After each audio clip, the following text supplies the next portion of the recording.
Hey guys, welcome back to another episode of the Browns Comparisons Podcast. Now, normally, and you guys do not see the Browns Comparisons word mark down here like it usually is. As well, this time I'm trying to go ahead and I'm kind of using like a different recorder since my typical one that I usually record with is usually it usually has some stuff to work with, but either way. Today we're gonna be talking about. There's a lot of stuff we have to go ahead and go over today.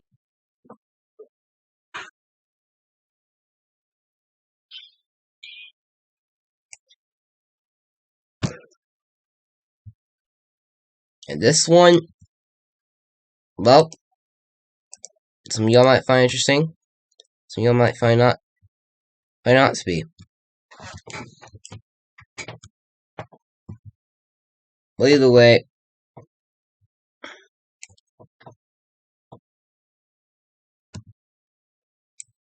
this is what we're talking about today.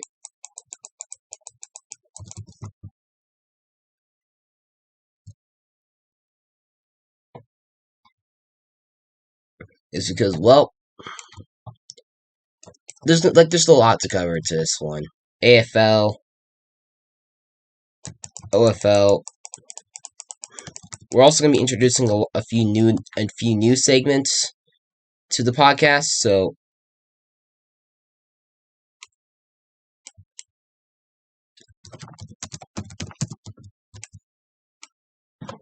of course,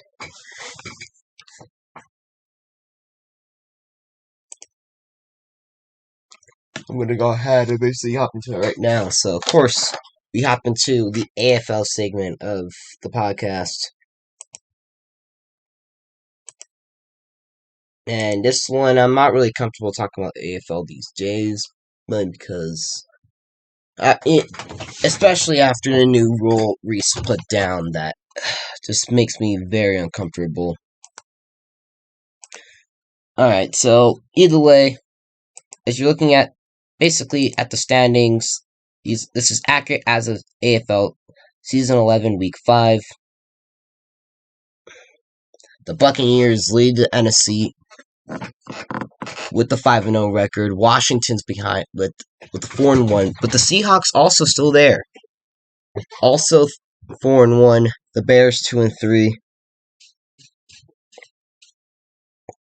The Vikings 2-3 with the 7th seed. The Falcons 3-2 with the 6th seed, and the 49ers led by Reese and Beletico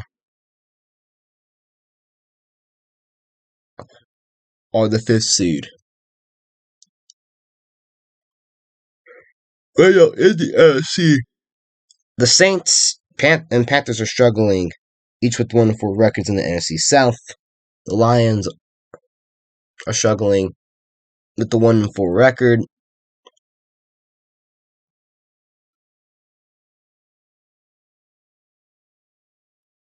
In the NFC North, the Eagles 1-4.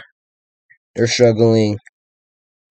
The Saints once again, and the Giants also have the playoffs with an 0-5 record. That's basically it. Meanwhile, for the AFC, it's been a loaded team. Texans have the top seed currently, from the looks of it, with the 5-0 record. Patriots right now are currently 4-1. The Steelers are 4-1, and the Raiders are 4-1. The Titans are the 5th seed, though.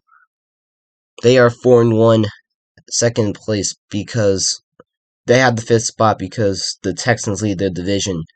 The Chiefs 3-2, and the Browns 3-2. The other teams aren't from behind. The Broncos and Bills each have 3-2 records, while the Dolphins could make a surge for the playoffs, and the Colts and Jaguars each struggling with 1-4 records, and the Ravens out of the playoffs with an 0-5 record. Other than that, it's just the struggle's real in the in the NFC. Well, in AFL. And of course, we also can't go ahead and go without seeing who is leading the league in the respective categories. So the stats are just all over the place, but I can confirm that Schnuzel, who came back, who was with the Bills last year, is QBing for the Falcons this year, having a monster season, possibly a candidate for comeback player of the year after missing last season. Lead the way, 2,404 yards, 33 touchdowns against 7 interceptions. A very good, overall, what could be a very good season. Like, it's a very good season, if you ask me. Other than that, he leads the league in passing yards. Touchdown-wise, it's just been a very surprising candidate in Cole, who's thrown 33 touchdowns. And, well, that's basically who's respectively in passing touchdowns. Passing yards-wise, it actually goes to Josiah with the Vikings, 2,449 yards, leading the league in interceptions. It's Beast QT with the Dolphins. Kind of awkward, though. Kind of awkward. Meanwhile, leading the league in rushing. I'm not sure if it's going to be safe to say it, but it looks like that Cole is just a clear front runner for running back of the year. I mean, Reese isn't playing this much this year because he's laying his rookie QB Blake play. But from the looks of it, Cole goes ahead and he leads the league in carries and rushing yards with 71 carries and 602 rushing yards, while rushing touchdowns go to Frigids, who has 7 for the Steelers. You are leading the league in receiving, which is going to be a very interesting topic to talk about, as it's just between a back and forth race for wide receiver of the year between Fake, Hawkviz, Dramatic Load, and Kodak YRN. And Kodak really has been a clear front runner. I can say it's safe to say it. 66 catches for 1,221 yards and 15 touchdowns. Dramatic Load, 50 catches for 949 yards and 13 touchdowns. Fake, once again, 30 catches, 830 yards, 10 touchdowns. A very interesting part. You like to see it.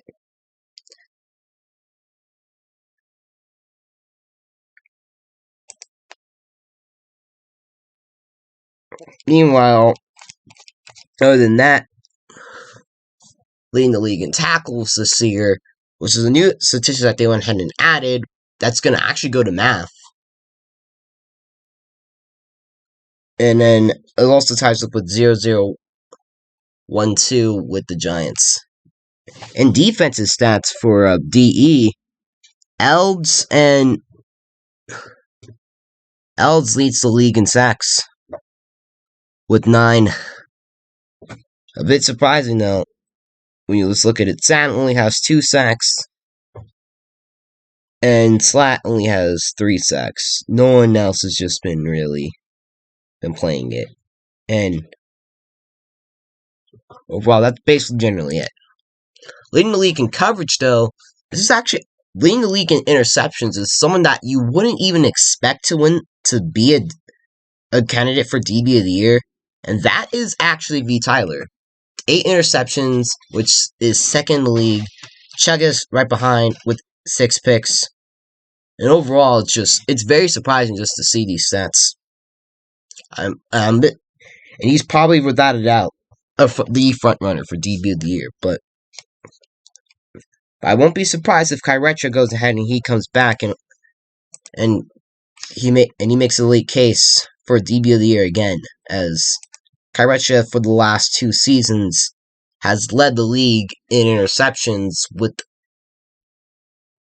10 in season 9, which he tied with Jaden and Huddy, and in season 11 he had 11.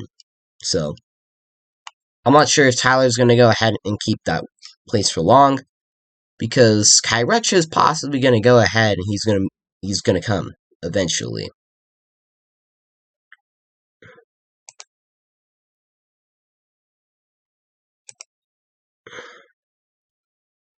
And this is also a bit of the team hub part. So this is something that they went ahead and they added. So I might have to go ahead and just literally.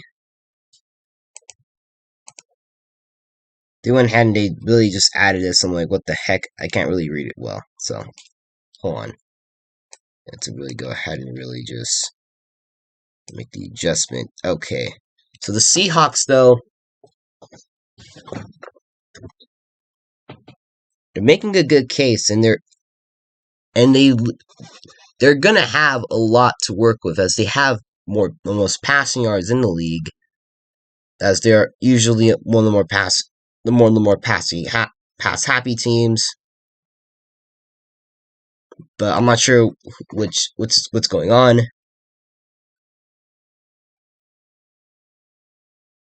But besides that, they aren't. Don't expect them to go ahead and lead the league in rushing, which is a very surprising category that I'm actually surprised with. Miserable Sins, though, well, has less rushing yards with 15.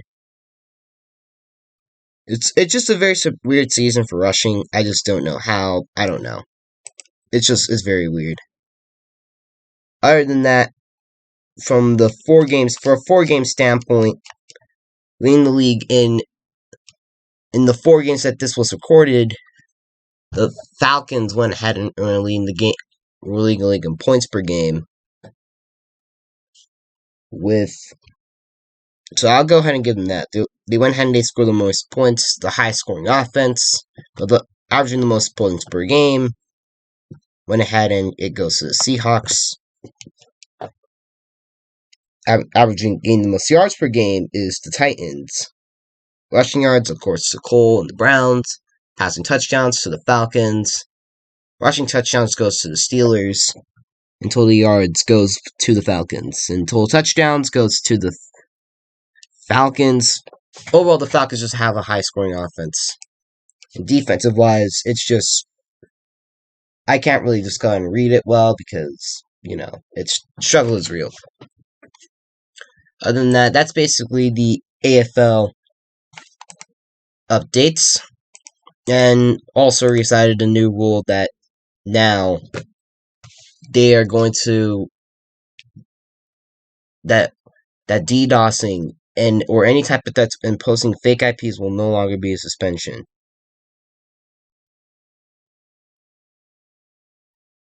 Which is not a good rule, if you ask me. It's possibly, if you ask me, it's without a doubt one of the worst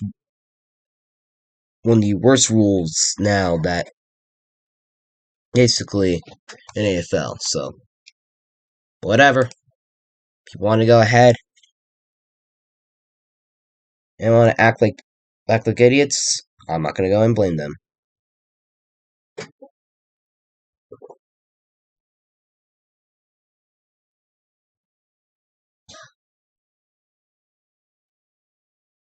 Either way, let's go ahead and go to the OFL topic. In the OFL, it's looking like a very good season.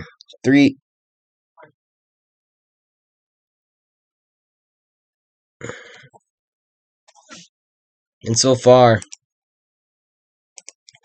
if I go ahead, I can basically pull the stats up right now.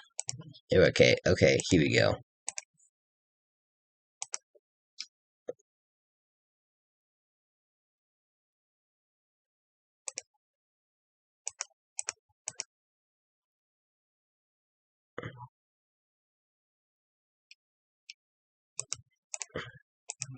And, alright, here we go.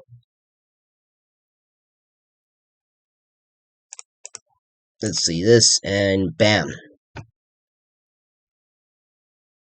Meanwhile, there's surprisingly, only 6 undefeated teams right now in the OFL after week 3. And of course, that's the Dansville Ducks, the Milky Rams, the Tremont Turks, the Ratcliffe Raiders, the Easton Eagles, and the defending champion Olympian Sky Kings. Kind of typical, kind of not. I don't know.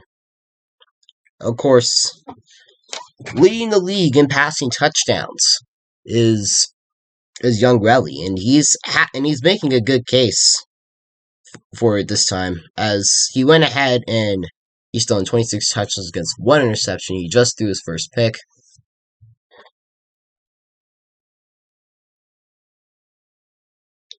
Meanwhile, in the league in interceptions, it's actually a tie for first place.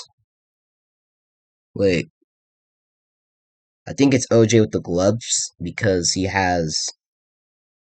went ahead and he threw because I think he has 12 interceptions. I'm not sure.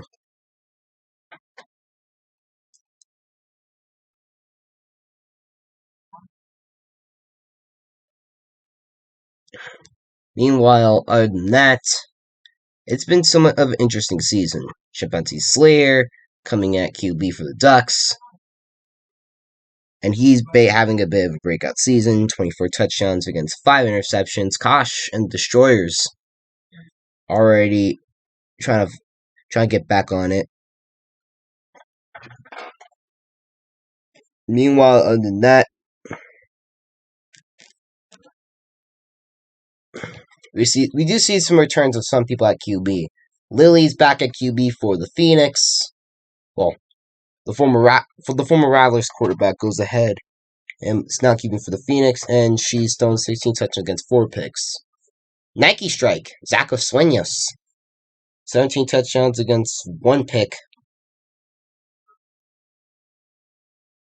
for the Sunbirds this season. Other than that, it's been somewhat of a rather interesting season. And well,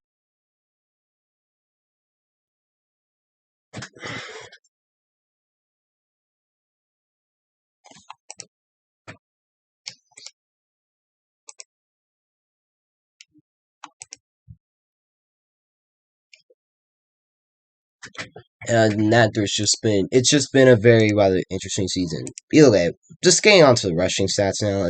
I'm getting lost in it. Chimpanzee Slayer actually leads the league with 26 carries, with averaging like over 20 carries per game, and he's at a total of freaking.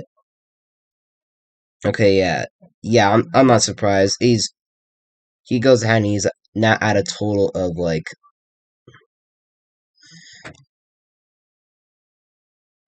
He now has 66 carries. It's gonna be him being executive bagel again. I'm not sure.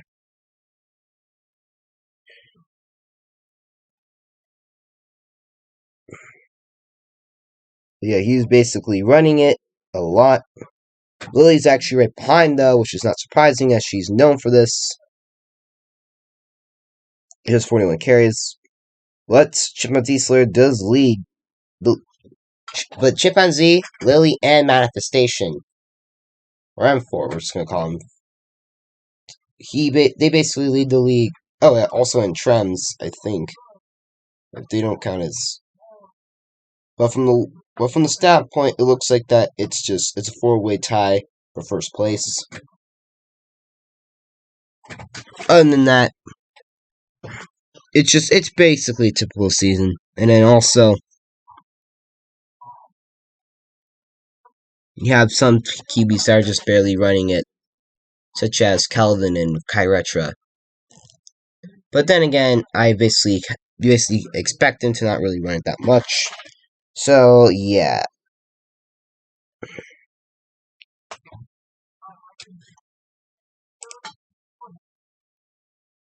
Alright. Leading the league in receiving touchdowns this season is Doxler for the Eagles with 9 receiving touchdowns. I really hope that people just come up with less creative names. I feel so wrong with saying it. It's just that's what I feel like. Like really. Meanwhile, in the league in catches, I think it's MLB Shits with the Rattlers, and the most yards or reception over 20 yards also goes ahead and goes to the guy we just mentioned before. Just so far, so good this season.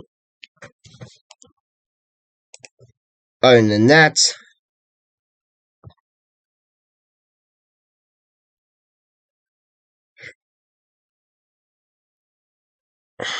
as now we look at the sacks for this season, and oh wait, center stats, I cannot read them, so um um I think, but the least allowed sacks have been clown assists from the Ducks. Good for him. Good for him. All right, leading the league in interceptions is King Jelly with 5, but still, but it's not. But he's not far behind, as everyone else just they're trying to catch up to him. And that's what, and they all know it.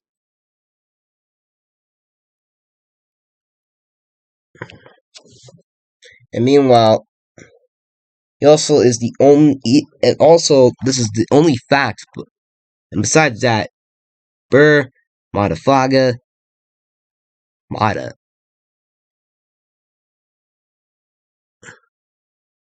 and KJ are the only people that have a pick six this season. Leading the league in sacks this season is going to go ahead, and it goes to Height of the Thunderbirds. Already having an impressive 5 sacks general, and he already has a total sacks, and his total sacks total comes out to 9. A very impressive line. He put the team on his back though. So, expecting to be the runner for D of the year. When it comes to field goals, the most attempted goes to Lily, and the most converted is tied. Actually, it doesn't go to Lily. The most attempted actually goes to Calder, and the most attempted goes to Calder. So, other than that, the most 2.7 attempted has just been going to Kyretra, the Dragons. Kai's 12 of 16. So.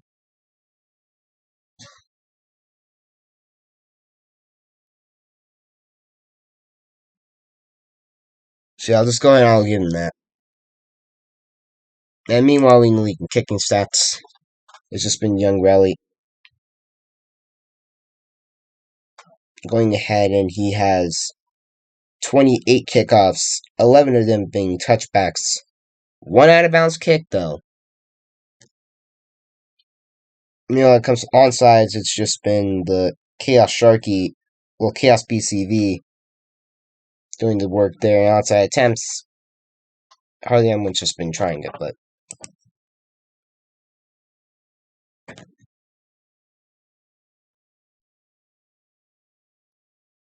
It's been an interesting season, and that's basically all confirmed up.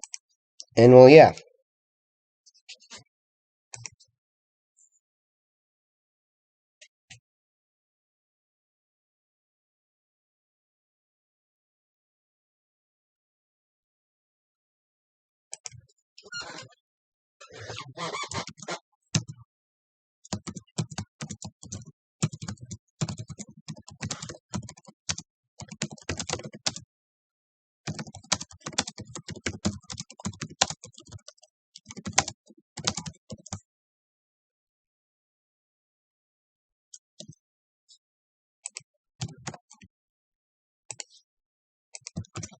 And meanwhile, than that, it's been generally it.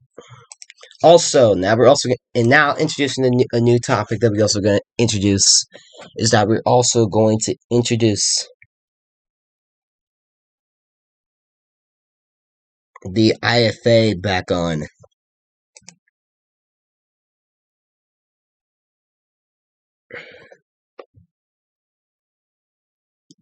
So and this is basically, I feel like it's going to be a bit of an honor to go ahead and have on. So that's what, because IFA basically they were the first people that went ahead and gave me my first streaming gig. So I'm going to go ahead and include them now on for the podcasts. Meanwhile, all pros have been announced, and QB in the first team, you have Bridges at QB, Avery at running back, Zalp and Mindlab center and tight end, respectively, for the Rams. Trims at tight end for the Blizzard. Roz, the MVP for the Knights. O'K9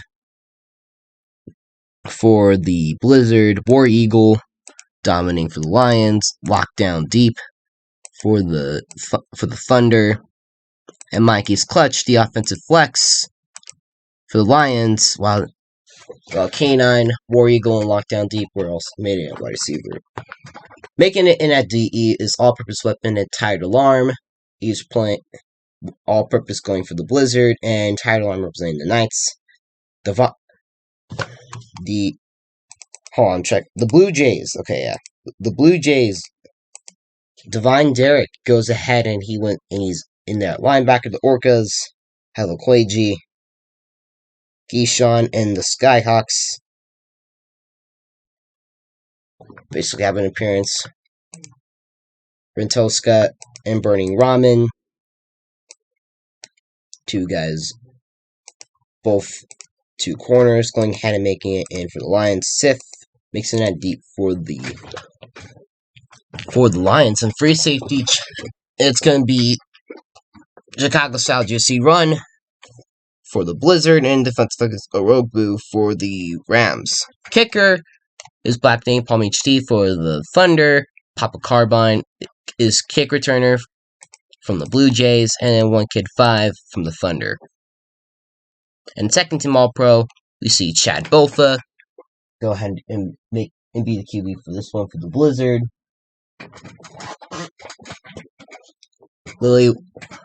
Lily goes ahead and gets it for the having a study here. Gets it for the Blue Jays. My apologies if I stuttered there. Center went ahead and it's Joseph Cluss of the Lions. The Lions C-Poke. I'm not trying to go ahead and say the actual thing because I think it's inappropriate. He goes ahead and he's in at tight end for the Lions. Firestorm makes it in at tight end for the representing the Orcas.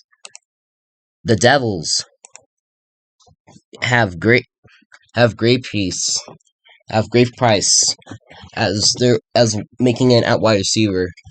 And then Trick Shot from the Skyhawks, and the other two wide receivers are Missouri of the Royals, and then the Wisconsin Warriors with Asuna Yuki and the offensive flex being the Blue Jays 360 Jaden. Now for the DEs, Black Tea and Dimi Orgima also in there. Linebackers D1 Sami and one in D1 EA Legend are there. Ethel Days and Mo Cruz are in that short corners. Just Shocking you Ray Dunsets for our deep corners. Free safeties Half Alive and defensive backs Logan Byrne. Kicker is Imperfect Flower. Return is Mix Hershey, and the head coach, which I forgot. Well, the head coach for the first team, I think it's One Kid 5, and for the defensive coach for the second team, it's Shanks. Other than that, that's generally it. Also, if you guys want to go ahead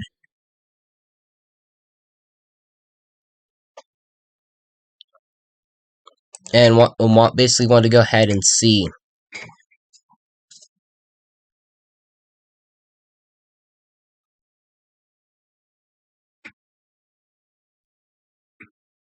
basically more stuff on the channel, like more stuff on the podcast. If you want me to bring people in for interviews, or if you guys want me to bring back the AFL career recap series, which we haven't been really working on lately because we've been working with other things. Make sure you guys go ahead and drop a follow and a like, because y'all don't do it, I'm probably not gonna go. You guys are just not gonna. I'm probably gonna be focusing more on my main channel. But other than that, there's nothing really much to report. This is just a bit of an update. If you guys want the podcast to actually go live, though, and you guys can basically go ahead and kind of go ahead and you guys go ahead and just pretty much join like a podcast Discord and get asked questions and go ahead and have all that stuff. We might go ahead and do that. Just get this. If you want, if that's your guys' choice, comment down below. Other than that, this is Brown DC, and thank you for listening to the Browns Comparisons podcast. Sorry if this was very short, like it usually is. Alright, have a nice day. Bye-bye.